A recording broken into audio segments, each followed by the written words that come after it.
임대차 기간이 지금 4년째인데 2년 후에는 지금 이거 꼭 그 재건축을 해야 돼요. 그렇지 않으면 비도 새고 뭐 거기서 자꾸 하자가 발생하니까 임차인들이 계속 불만도 제기하고 힘들어요. 전부 다 갱신 요구권 행사하고 10년까지 있어야 된다. 근데 일괄적으로 끝나는 게 아니잖아요. 그러면 언제까지 내가 이거를 재건축을 하기 위해서 그럼 언제까지 기다려야 되느냐? 이 사람들 어떻게 내보내야 되느냐?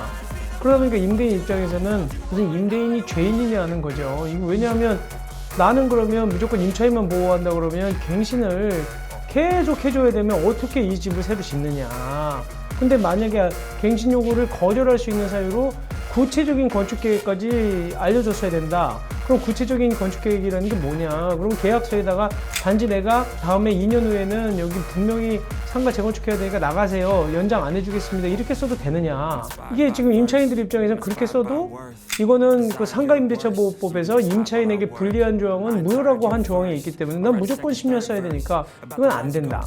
이렇게 할 수 있겠냐는 거예요. Something deep inside won't let me quit. I swear that I'm inspired by all this shit. Tell me that I can't. 네, 안녕하세요. 도사 이승태 TV의 이승태 변호사입니다. 저희가 말씀드릴 거는 대법원 판결 좀 하나 얘기 드리려고요. 대법원 판결인데요. 임대차랑 관련된 겁니다. 지금 임대인하고 임차인 사이에서 계속 다툼이 있었던 부분이 뭐냐면 임차인은 나 임대차 계약 기간 끝났어도 10년 동안 상가 건물의 경우에선 갱신 요구권 행사할 수 있다.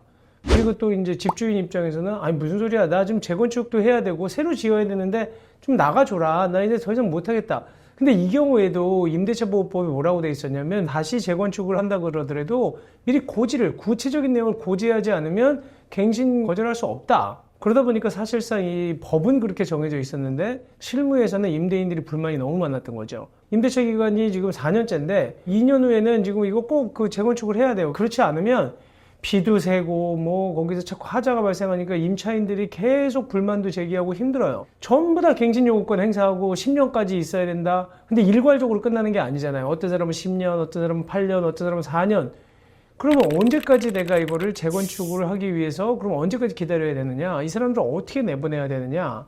그러다 보니까 임대인 입장에서는 무슨 임대인이 죄인이냐는 거죠. 이거 왜냐하면 나는 그러면 무조건 임차인만 보호한다 그러면 갱신을 계속 해줘야 되면 어떻게 이 집을 새로 짓느냐. 그러다 보니까 정말로 우리 선의의 임대인도 구제해줘야 되는 거 아니냐. 근데 만약에 아까 얘기한 것처럼 정확하게 갱신 요구를 다 했는데 그 임차인들이 갱신 요구를 거절할 수 있는 사유로 구체적인 건축 계획까지 알려줬어야 된다. 그럼 구체적인 건축 계획이라는 게 뭐냐? 그럼 계약서에다가 단지 내가 다음에 2년 후에는 여기 분명히 상가 재건축해야 되니까 나가세요. 연장 안 해주겠습니다. 이렇게 써도 되느냐? 이게 지금 임차인들 입장에서는 그렇게 써도 이거는 그 상가임대차보호법에서 임차인에게 불리한 조항은 무효라고 한 조항이 있기 때문에 난 무조건 10년 써야 되니까 이건 안 된다.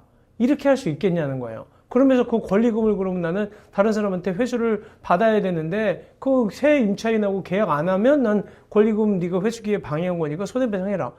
이러다 보니까 임대인하고 임차인 갈등이 계속 커지는 겁니다. 이 문제에 대해서 기본적으로 대법원이 판결을 하나 했어요.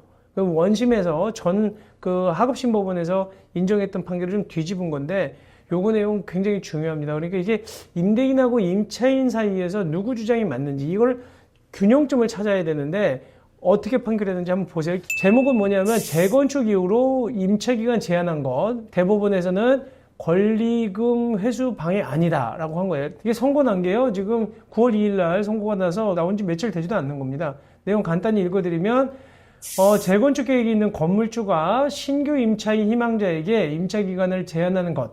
나는 이제 더 이상 임대차 기간 몇 년 이상 못해요 라고 제한하는 것은 그 상가임대차보호법상 기존 임차인의 권리금 회수 기회를 방해하는 행위가 아니라는 대법원 판단이 나왔다. 대법원 일부에서는 뭐라고 판결했냐 하면 이 판결이 임차인 A씨가 건물주 B를 상대로 해서 손해배상 청구 소송을 했었는데요. 이걸 그 승소 판결을 해준 거예요. 아까 제가 얘기한 것처럼 항소심 법원에서. 그래서 이 부분이 잘못됐다라고 하면서 파기환송했다. 남부지방법원으로 돌려보냈다는 겁니다.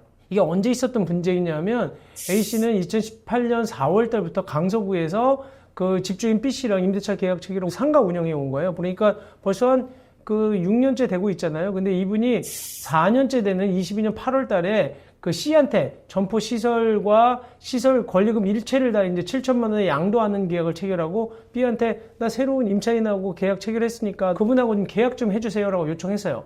그랬더니 이제 그 임대인이 뭐라 그랬냐면 그 임차인한테 아니 지금 나 지금 이 건물 재건축하려고 하기 때문에 앞으로 내 3년까지밖에 이거 건물 못 임차합니다. 기간은 3년으로밖에 못 해주겠다라고 얘기를 한 거예요. 그랬더니 당연히 새로 들어온 임차인이 계약을 하겠습니까? 새로운 임차인이 아니 나 그럼 계약 못해라고 해서 권리금 계약이 해지가 된 거예요.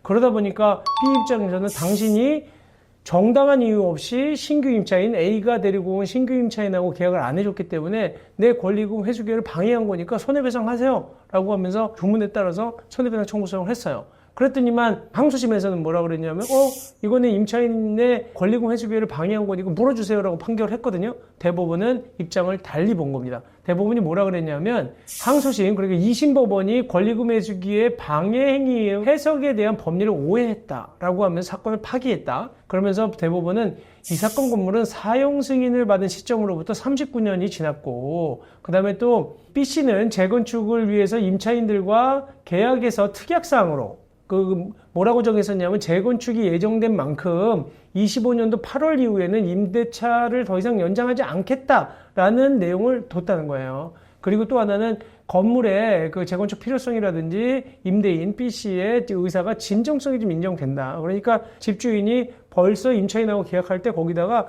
나는 25년도 지금 8월 이후에는 재건축해야 되니까 더 이상 연장하지 못하겠다라고 내용도 박아놓지 않았느냐. 그리고 실제로 이게 일부러 임차인 내쫓으려고 하는 것 같지는 않다. 그렇기 때문에 임대인의 고지 내용은 구체적인 건축 계획이나 그 다음에 일정과 제대로 부합하고 그 다음에 신규 임차인이 되려는 이에게 불리한 조건을 강요한다고 보기도 어렵다라고 하면서 임대인의 고지를 상가 임대차 보호법상 권리금 회수 방해 행위로 보기 어렵다라고 판시한 겁니다.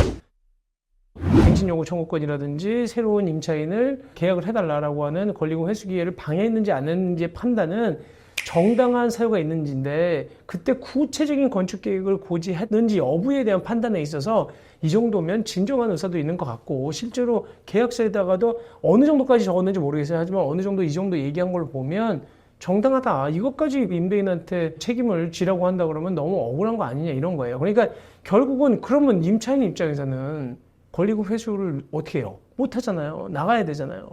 그 부분에서 임차인을 오히려 보호를 못했다는 얘기를 들을 수도 있는 판결이죠.